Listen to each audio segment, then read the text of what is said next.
Love this from your introduction.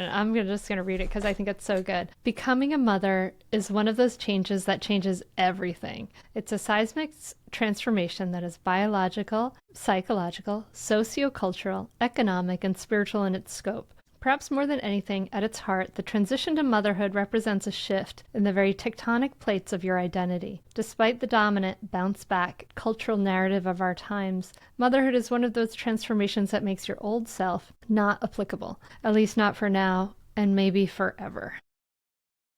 I love that. And then you say this, that losing yourself in motherhood isn't the problem, it's the point. And I love that too. So tell me about that, please, Jessie.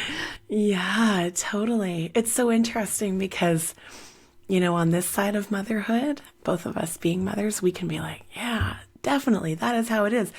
But there is this kind of pervasive narrative in our culture that motherhood shouldn't change you.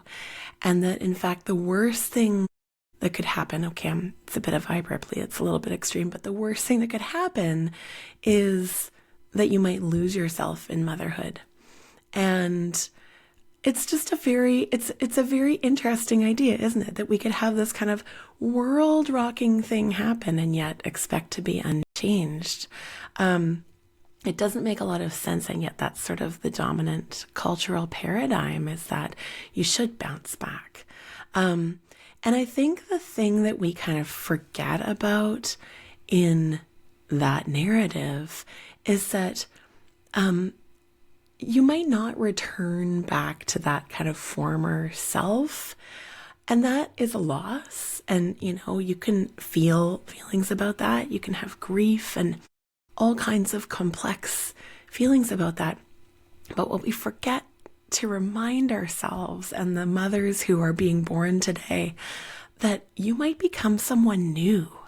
Like you might become laser clear on your priorities. You might get in touch with a sense of inner knowing that you didn't have before. You might find a community of people that, never existed to you before. Like there's so much potential here. And I think that actually that bounce back narrative kind of robs us of that potential.